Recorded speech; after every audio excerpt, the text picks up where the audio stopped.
Party LC secretary അല്ലേ? മതി വാ, ഇതിപ്പോ എടുക്കാൻ പാടില്ല. വേണ്ട, മതി, എടുക്കരുത്. ആരും വീഡിയോ ഓണാക്കരുത്. വീഡിയോ എല്ലാം കൊണ്ട്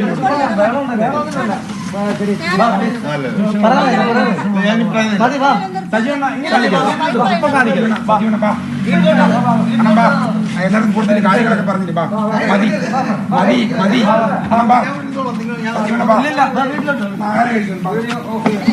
ഇനി കൊടുക്കരുത്, ഇനി സംസാരിക്കില്ല. ഇത് ഒരു പാർട്ടിയുടെ തീരുമാനമാണ്, ഇത് സംസാരിക്കരുത്. പറഞ്ഞിട്ടില്ല. അപ്പൊ അതിന് മുമ്പേ റൈറ്റ് കൊടുക്കുന്നത് ശരിയല്ല. സാഹചര്യം ഇതാ.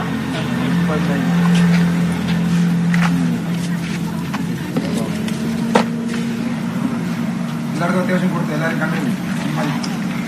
നല്ല പബ്ലിസിറ്റി ആയിട്ടുണ്ട്. മറ്റൊന്നും വിചാരിക്കലാലും വിഷമം വിചാരിക്കണം. ഇതുകൊണ്ടാണ്, അവരൊന്നും കൊണ്ടല്ല, വിരോധം കൊണ്ടൊന്നും അല്ല. എല്ലാവരും പറഞ്ഞു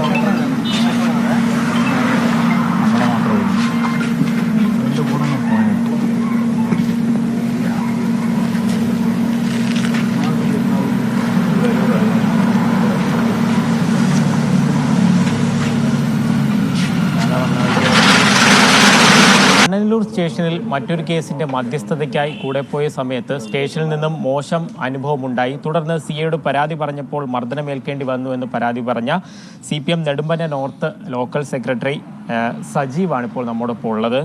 എന്തായിരുന്നു, അതായത് അനുഭവങ്ങളാണ് നമ്മളെ പലതും പഠിപ്പിക്കുന്ന രീതിയിലായിരുന്നു ആ ഒരു ഫേസ്ബുക്ക് പോസ്റ്റ്. എന്തായിരുന്നു?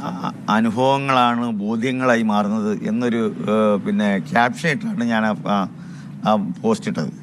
കാരണം ഇന്നലെ തിരുവോണമായിരുന്നു. തിരുവോണ ദിവസം എൻ്റെ മക്കളുടെ കൂടെ എനിക്കിരുന്ന് ഭക്ഷണം കഴിക്കാൻ പറ്റിയില്ല. ഞാൻ വൈകിട്ട് 5 മണി കഴിഞ്ഞിട്ടാണ് തിരിച്ചു വരുന്നത്. അതിൻ്റെ കാര്യം എന്ന് പറഞ്ഞു കഴിഞ്ഞാൽ, ഇവിടെ ഒരു കുടുംബ പ്രശ്നമായിട്ട് ബന്ധപ്പെട്ട് ഒരു പെങ്കൊച്ചൻ്റെ അടുത്ത് ഒരു പരാതിയായിട്ട് വന്ന് ഭർത്താവ് ഇങ്ങനെ മർദ്ദിക്കുന്നതായിട്ട്. അതുകൊണ്ട് കേസ് കൊടുത്തേ പറ്റൂ, എനിക്കെല്ലാം ജീവിക്കാൻ പറ്റത്തില്ല. ഈ പെങ്കൊച്ചിൻ്റെ അടുത്ത് ഈ SI ജിബി വളരെ മോശപ്പെട്ട രീതിയിൽ എടി പൊടി ഒരു സ്ത്രീയോട് ഇത്രയും മോശപ്പെട്ട രീതിയിൽ സംസാരിക്കുക. അതുപോലെ നിനക്ക് അവിടെ നിൻ്റെ കുടുംബത്തിൽ എന്തെങ്കിലും പ്രശ്നമുണ്ടെങ്കിൽ അത് നിൻ്റെ വീട്ടിൽ തീർത്തോണം.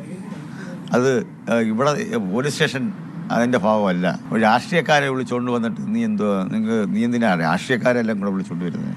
ഈ ചിത്ര എന്ന് പറയുന്ന പോലീസുകാരി ഈ പെങ്കൊച്ചിൻ്റെ അടുത്ത് ചോദിക്കുന്നതാ, ഈ സജി എന്ന് പറയുന്നവൻ ആരാ? അവനെ എന്തുവാ പിണറായിയുടെ മുകളിലാണോ? അവനെന്തുവാ അതിൻ്റെ? അവനെ വിളിച്ചുകൊണ്ട് ഇവിടെ വന്നു കഴിഞ്ഞാൽ നിങ്ങൾക്ക് ഒരു നീതിയും കിട്ടുമെന്ന് വിചാരിക്കണം.